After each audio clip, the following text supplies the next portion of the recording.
സ്റ്റേഷനിലെ ദൃശ്യങ്ങൾ കിട്ടണമെങ്കിൽ ആ ദൃശ്യങ്ങൾ RTI പ്രകാരം കൊടുത്താൽ കൊടുക്കേണ്ടതാണ്. ആ ക്യാമറ ദൃശ്യങ്ങൾ കൊടുക്കേണ്ടതാണ്. പക്ഷെ അത് കൊടുക്കാനും ഈ ഗവൺമെന്റ് തയ്യാറല്ല. കുന്നംകുളത്തെ മർദ്ദനത്തിന്റെ ദൃശ്യങ്ങൾക്ക് വേണ്ടി വർഷങ്ങൾ പോരാടിയിട്ട് അവസാനം കോടതിയുടെ പിന്തുണയോടെയാണ് ആ ദൃശ്യങ്ങൾ പുറത്തു വന്നത്. സുജിത്തിനെ ക്രൂരമായി മർദ്ദിച്ചത് ഞാൻ ഇന്നലെ സുജിത്തിന്റെ വിവാഹത്തിൽ പങ്കെടുക്കാൻ വേണ്ടി പോയിരുന്നു. ആ ക്രൂരമായ മർദ്ദനത്തിനിരയായ ചെറുപ്പക്കാരൻ ആ ദൃശ്യങ്ങൾക്ക് വേണ്ടി ഒരു നിയമ പോരാട്ടം നടത്തേണ്ടി വന്നു. പോലീസിൽ പരാതി കൊടുത്തു, കംപ്ലൈന്റ് സെല്ലിൽ പരാതി കൊടുത്തു, മനുഷ്യാവകാശ കമ്മീഷനിൽ പരാതി കൊടുത്തു. അതിനൊന്നും നടപടികളില്ല. അവസാനം കോടതി ഇടപെട്ട് വിവരാവകാശ പ്രകാരം ആ ദൃശ്യങ്ങൾ പുറത്തു വന്ന് മാധ്യമങ്ങൾ അത് വാർത്തയാക്കിയപ്പോഴാണ് ആ പോലീസുകാർക്കെതിരെ ഒച്ചയും ബഹളം ഉണ്ടായിട്ട് ഒരു തലോടൽ പോലത്തെ ഒരു നടപടി. അപ്പോഴും അവരെ പിരിച്ചുവിടാൻ ഒരുക്കമല്ല. എന്താ അതിന്റെ കാരണം? മറ്റൊന്നുമല്ല, കാക്കിയണിഞ്ഞ് ഈ പണി ചെയ്തുകൊണ്ടിരിക്കുന്നത്, കാക്കിയണിഞ്ഞ് പോലീസുകാരൻ ചെയ്യുന്നത് പോലീസിംഗ് അല്ല, കാക്കിയണിഞ്ഞ് പാർട്ടി പണിയെടുക്കുന്നവർ അവരോടൊന്ന് പറയുന്നു, എല്ലാ കാലത്തും പിണറായി വിജയൻ ആയിരിക്കില്ല കേരളത്തിന്റെ മുഖ്യമന്ത്രി എന്നുള്ളത് അവരോർത്താൽ അവർക്ക് നല്ലതെന്ന് പറയാനും ഞാൻ ആഗ്രഹിക്കുന്നു. ഞാൻ ഇന്നലെ തൃശ്ശൂർ ജയിലിൽ പോയിരുന്നു.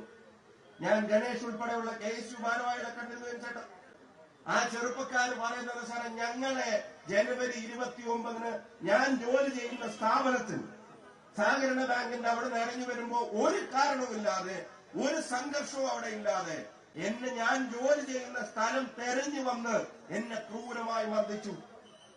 23 ദിവസമാണ് ജയനേട്ട ആ ചെറുപ്പക്കാരൻ അമല ആശുപത്രിയിൽ കിടന്നത്. അതിനുശേഷം വന്നിട്ട് 30 ദിവസമായ ഒരു ആയുർവേദ ആശുപത്രിയിൽ ഞങ്ങൾ ഇടപെട്ട് അഡ്മിറ്റ് ചെയ്തു. 53 ദിവസം ഒരു മർദ്ദനത്തിനിരയായിട്ട് ചികിത്സ നടത്തേണ്ടി വന്ന ഒരു ചെറുപ്പക്കാരനെ ക്രൂരമായി മർദ്ദിച്ച് 308 പ്രതി ചേർക്കപ്പെട്ട ഒരാളെ പോലും ആ പോലീസ് അറസ്റ്റ് ചെയ്തില്ല. ആ ചെറുപ്പക്കാരൻ പറഞ്ഞു, ഒരാളെ പോലും അറസ്റ്റ് ചെയ്തില്ല. ഒരാളെയും അറസ്റ്റ് ചെയ്യാതെ അവർക്ക് മുൻകൂർ ജാമ്യം കിട്ടുന്നത് വരെ പോലീസ് കാത്തിരുന്നിട്ട് അവരൊരാളെ പോലും ഒരു ദിവസം പോലും തുറങ്കിൽ നടക്കാതെ അവരെ വെറുതെ നടക്കാൻ അനുവദിച്ച പോലീസ് ഇവിടെ ഉണ്ടായ ഒരു സംഘർഷത്തിന്റെ പേരിൽ ഈ ചെറുപ്പക്കാരെ ജില്ല തെരഞ്ഞു വന്ന് അറസ്റ്റ് ചെയ്തില്ല. അറസ്റ്റ് ചെയ്തെന്ന് മാത്രമല്ല, എന്താ അവരെ കോടതിയിൽ ഹാജരാക്കിയത് എങ്ങനെ ചെയ്ത്? 3 മുഖം മൂടി, കറുത്ത മുഖം മൂടികൾ ഈ ചെറുപ്പക്കാരെ അണിയിക്കുക. വിദ്യാർത്ഥി സംഘടനാ പ്രവർത്തകരെ കറുത്ത മുഖം മൂടി ഈ ചെറുപ്പക്കാരെ അണിയിക്കുക, കയ്യാപം വെക്കുക. അത് വേണോന്ന് ചോദിച്ചപ്പോ അതിന് വകുപ്പുണ്ടെന്ന് പറയാ. അതിന് വകുപ്പുണ്ടെന്ന് പറഞ്ഞിട്ട് മുഖം മൂടി അണിയിച്ച് കണ്ണു മാത്രം പുറത്ത് കാണിച്ച് തീവ്രവാദികളെ പോലെ, രാജ്യദ്രോഹികളെ പോലെ, കൊലപാതകികളെ പോലെ 3 വിദ്യാർത്ഥി നേതാക്കന്മാരെ CPM-ന്റെ തൃപ്തിക്ക് വേണ്ടി, പിണറായി വിജയന്റെ തൃപ്തിക്ക് വേണ്ടി അവിടെ കോടതിയിൽ ഹാജരാക്കുന്നതിന്റെ പേര് പോലീസിംഗ് എന്നല്ല, അത് CPM-ന്റെ അടിമപ്പണിയാണെങ്കിൽ അത് എടുക്കേണ്ടവർ കാറ്റി ഊരി വെച്ചിട്ട് പാർട്ടി ഓഫീസിൽ പോയി പണിയെടുക്കണം. ജനങ്ങളുടെ നികുതി പണത്തിൽ നിന്നല്ല അവര് ശമ്പളം പറ്റേണ്ടത്. അപ്പോഴും നടപടി എന്താ? അയാൾ ആഗ്രഹിക്കുന്ന പോലെ ഒരു സ്ഥലം മാറ്റം. അപ്പോഴും നടപടി എന്താ? സസ്പെൻഷൻ ഇല്ല. അവിടെ സസ്പെൻഷൻ പോലും ഇല്ല. 3 ചെറുപ്പക്കാരെ ഇങ്ങനെ കൊണ്ടുവരുന്നത് 2 കേസും തമ്മിലുള്ള താരതമ്യം ഞാൻ പറഞ്ഞു. അപ്പോഴും അവിടെ നടപടിയില്ല. അപ്പോഴും അവിടെ പ്രതികരണമില്ല. ചെയ്തത് തെറ്റാണെന്ന് പറയുന്നില്ല. ജനാധിപത്യവാദികളുടെ സാംസ്കാരിക നായകന്മാരുടെ പ്രതിഷേധത്തിന്റെ നീണ്ട കഥകളില്ല, രചനകളില്ല, വരികളില്ല, പ്രതികരണങ്ങളില്ല. മൗനമാണ്, തികഞ്ഞ മൗനം. കാരണം രാജാവ് കോപിച്ചൂടാ.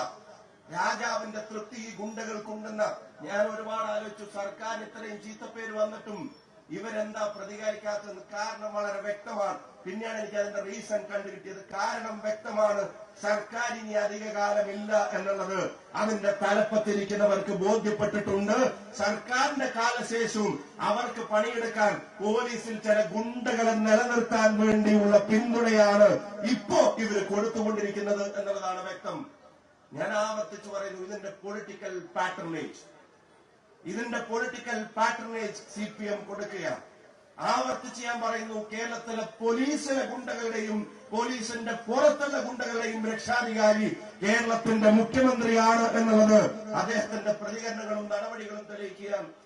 നമ്മുടെ ചെറുപ്പക്കാരെ ഈ മുഖം മൂടി അണിയിച്ച് കൊണ്ടുപോയി എന്ന് ഞാൻ പറഞ്ഞു. എന്നാ കൊടി സുനിയെ എങ്ങനെ കോടതി കൊണ്ടുപോകുന്ന നിയാസ്ക? എങ്ങനെയാ കോടതി കൊണ്ടുപോകുന്നത്? പോകുന്ന വഴിക്ക് വണ്ടി നിർത്തും. മുസോക്കിയിലെ വണ്ടി നിർത്തും. അവൻ ഇഷ്ടപ്പെട്ട ഹോട്ടലിൽ നിന്ന് വേണ്ടതെല്ലാം മേടിച്ചു കൊടുക്കും. കോപിക്കരുതല്ലോ. അത് മേടിച്ചു കൊടുത്ത് വണ്ടി പുറത്തു നിർത്തും. പുറത്തു നിർത്തിയ ഒരു വെള്ളക്കാരന്റെ പുറത്ത് 4 ഗ്ലാസ് വരും. അതിന്റെ മേലെ അനുബന്ധ സൗകര്യങ്ങൾ വരും. ഇത് അവിടെ വന്നിട്ട് അവർ മദ്യം കൊടുക്കും, ടച്ചിങ്സ് കൊടുക്കും, ചിക്കൻ കൊടുക്കും. കൊടിസുനി കോപിക്കരുത്, 7 മാസം 60 ദിവസം പരോളും കൊടുക്കും. അപ്പൊ നിങ്ങൾ ആലോചിക്കുക, കേരളം കണ്ട ഏറ്റവും ക്രൂരമായ ഒരു കൊലപാതകത്തിന് നേതൃത്വം നൽകിയ കൊടിസുനിയെ മദ്യവും ടച്ചിങ്സും കൊടുത്ത് സ്വീകരിക്കുന്ന പിണറായി വിജയന്റെ പോലീസ് 3 വിദ്യാർത്ഥികളെ മുഖം മൂടിയും കയ്യാമും വെച്ച് സ്വീകരിക്കുന്നുണ്ടെങ്കിൽ ആ ഇരട്ടത്താപ്പിന്റെ കാരണം ഒന്നാണ്, ഗുണ്ടകളുടെ മനസ്സ് തന്നെയാണ് ഭരിക്കുന്നവനുമുള്ളത് ഭരിക്കുന്നവർക്കുമുള്ളത് എന്നുള്ളതാണ്. ആ അക്രമത്തെ പ്രോത്സാഹിക്കുന്ന സമീപനങ്ങൾ അത് കേരളത്തിലെ ജനങ്ങൾ തിരിച്ചറിയുന്നുണ്ട്. അതിനി അധികകാലം ആയുസുണ്ടാവില്ല. ഇതിനെതിരായിട്ടുള്ള സമര സംഗമങ്ങളിൽ, പ്രതിഷേധങ്ങളിൽ പാർട്ടി സജീവമായി മുന്നോട്ട് പോകുമെന്ന് KPC പ്രസിഡന്റും പറഞ്ഞിട്ടുണ്ട്. കോഴിക്കോട്ടെ സംഭവങ്ങളും വ്യത്യസ്തമല്ല. കഴിഞ്ഞ ദിവസം കോഴിക്കോട് വടകരയിൽ വന്നപ്പോഴും ഞാൻ പറഞ്ഞു ഇവിടുത്തെ പോലീസ് എന്താ ചെയ്യുന്നത്? എന്റെ 3 ചോദ്യങ്ങൾ ഞാൻ ഇവിടുത്തെ പോലീസിനോട് ചോദിക്കാൻ ആഗ്രഹിക്കുന്നു. ഒന്ന്, കഴിഞ്ഞ തെരഞ്ഞെടുപ്പ് കാലത്ത് ഏറ്റവും വലിയ വിവാദമായി ഈ വടകരയിലെ ജനങ്ങളെ, കോഴിക്കോട്ടെ ജനങ്ങളെ, കേരളത്തിലെ ജനങ്ങളെ ജാതിയുടെയും മതത്തിന്റെയും പേരിൽ തമ്മിലടിപ്പിക്കാൻ നടത്തിയ ഹീനമായ ശ്രമമായിരുന്നു കാഫിർ സ്ക്രീൻഷോട്ട്. ആ കാഫിർ സ്ക്രീൻഷോട്ടിന്റെ ഉപജ്ഞാതാവ് ആരാണ്? അതാരുടെ ഫാക്ടറിയിൽ പുറപ്പെടുവിച്ചതാണ്? അതാരുടെ വ്യാജമായ സൃഷ്ടിയാണ് എന്ന് കേരളത്തിലെ ജനങ്ങളോട് പറയാൻ ഈ പോലീസിന് ആർജവമുണ്ടോ, നടപടിയെടുക്കാൻ ആർജവമുണ്ടോ എന്ന് ചോദിക്കാൻ ഞങ്ങൾ ആഗ്രഹിക്കുന്നു. നിസ്സാരമായി കണ്ടെത്താവുന്ന ഒരു കേസിനെ ഞങ്ങളുടെയൊക്കെ തലയിലിട്ട് വെക്കാൻ നോക്കി യോഗം നടത്തി ഇങ്ങനെയൊക്കെ വർഗീയത പറയാണോ എന്നൊക്കെ ചോദിച്ചിട്ട് ചോദ്യമിട്ട് ഫേസ്ബുക്കിൽ പോസ്റ്റ് ചെയ്തു. പിണറായി വിജയനാണ് കേരളത്തിന്റെ ആഭ്യന്തര വകുപ്പ് മന്ത്രി, പിണറായി വിജയനാണ് കേരളത്തിന്റെ മുഖ്യമന്ത്രി, അവരുടെ കയ്യിലാണ് പോലീസ്, അവരുടെ അടിമപ്പണിയാണ് പോലീസ് എടുക്കുന്നത്. അങ്ങനെയാണെങ്കിൽ ആ പോലീസിനെ കൊണ്ട് ഈ നാടിനെ തമ്മിലടിപ്പിക്കാൻ നടത്തിയ ആ ശ്രമത്തിന്റെ പിന്നിൽ ആരാണത് സൃഷ്ടിച്ചത് എന്ന് പറയാൻ ഈ പോലീസിന് ഉത്തരവാദിത്തമല്ലേ? ഇതുവരെ അത് പറഞ്ഞിട്ടുണ്ടോ? നമ്മൾ ആരെങ്കിലും ആണെങ്കിൽ അവർ പറയാതിരിക്കുവോ? അത് പുറത്ത് കൊണ്ടുവരാതിരിക്കുവോ? 2, വടകരയിൽ തന്നെ block Congress committee general secretary ബാബുവേട്ടന്റെ വീട്ടിലേക്ക് ബോംബെറിഞ്ഞു. ഇതുവരെ ആരാണ് പ്രതി എന്ന് പറഞ്ഞിട്ടില്ല. RMP നേതാവിന്റെ വീട്ടിലേക്ക് 3 ബോംബെറിഞ്ഞു. ഇതുവരെ ആരാണ് പ്രതി എന്ന് പറഞ്ഞിട്ടില്ല. എന്താ കോഴിക്കോട്ട് പോലീസിന് പണി? എന്ത് ഉത്തരവാദിത്തമാണ് അവർ നിറവേറ്റുന്നത്?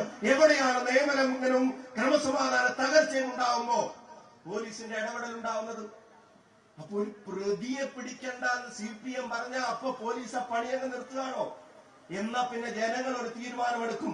ആ പോലീസിംഗും ആ പോലീസിനെ സംരക്ഷിക്കുന്ന സർക്കാരും കേരളത്തിൽ ഇനി വേണ്ട എന്ന് കേരളത്തിലെ ജനങ്ങൾ എടുക്കുന്ന തീരുമാനത്തിന് കോഴിക്കോട്ടെ പിന്തുണയുണ്ടാകും. ഞാൻ പറയുന്നു, കോഴിക്കോട്ടെ സമീപകാല ചരിത്രം തിരുത്തും ഈ ക്രൂരതയ്ക്കെതിരെ പ്രതികരിക്കുന്നവരുടെ പട്ടികയിൽ കോഴിക്കോട്ടെ ജനങ്ങളുണ്ടാകും.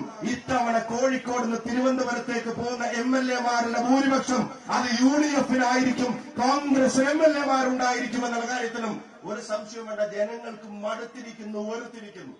ആ ജനങ്ങളുടെ പ്രതിഷേധം ഏറ്റെടുത്തിട്ടാണ് ഈ സമരം മുന്നോട്ട് പോകുന്നത്. ഇവിടെ ദുൽഖിഫിൽ ഉൾപ്പെടെയുള്ള ആളുകളുടെ കാര്യത്തിൽ വടകരയിൽ നമ്മൾ കണ്ടതാണ്. അവിടെ പോലീസ് ഒരു വശത്ത് പോലീസ് അടിക്കുന്നു, വേറൊരു വശത്ത് പോലീസ് അടിക്കാൻ പിടിച്ചു കൊടുക്കുന്നു. വണ്ടി പോലീസ് തടുത്തിടുക, എന്നിട്ട് മറ്റവരോട് വന്ന് മർദ്ദിച്ചോളാൻ പറയാ, അത് പോലീസ് നോക്കി നിൽക്കുക. അതിന്റെ ദൃശ്യങ്ങളും ഇപ്പൊ പുറത്തു വന്നിട്ടുണ്ട്. എന്തിനാണ് പോലീസിനെ ഇങ്ങനെ DYFI പോലെ അവിടെ കാണിക്കുന്നില്ല എന്റെ ദൃശ്യങ്ങൾ?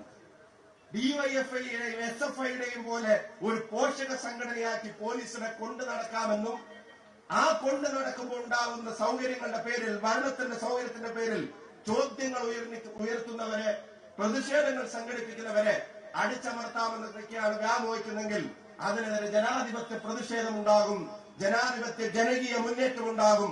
ആ മുന്നേറ്റങ്ങളുടെയും പ്രതിഷേധങ്ങളുടെയും വളരെ വലിയൊരു അധ്യായമാണ് ഇന്ന് ജില്ലാ കോൺഗ്രസ് കമ്മിറ്റിയുടെ പ്രസിഡന്റ് പ്രിയങ്കരനായ അഡ്വക്കേറ്റ് K. പ്രവീൺ കുമാർ കഴിഞ്ഞ 4 വർഷമായി ഈ കോഴിക്കോട് ജില്ലയിലെ കോൺഗ്രസ് പ്രസ്ഥാനത്തിന് കരുത്തുറ്റ നേതൃത്വം നൽകുന്ന സമരരംഗത്തും സംഘടനാ രംഗത്തും പാർട്ടിയുടെ ഓരോ പ്രവർത്തകരും അഭിമാനിക്കുന്ന ഒരു സമുച്ചയം ഉൾപ്പെടെ ഈ പ്രസ്ഥാനത്തിന് ഈ കാലയളവിൽ നൽകിക്കൊണ്ട് നടത്തുന്ന നിരന്തരമായ സംഘടനാ സമര പോരാട്ടങ്ങൾക്ക് ഒരു എളിയ പാർട്ടി പ്രവർത്തനം എന്ന നിലക്കും KPCCയുടെ വർക്കിംഗ് പ്രസിഡന്റ് എന്ന നിലക്കും വടകരയുടെ എളിയ ജനപ്രതിനിധി എന്ന നിലക്കും ഒരു പഴയ KSU യൂത്ത് കോൺഗ്രസുകാരൻ എന്ന മനസ്സോടെ ഈ സമര പോരാട്ടത്തിന് നിറഞ്ഞ സമരാഭിവാദ്യങ്ങൾ ഹൃദ്യമായി നേർന്നുകൊണ്ട് എന്റെ വാക്കുകൾ ഞാൻ ഉപസംഹരിക്കുന്നു.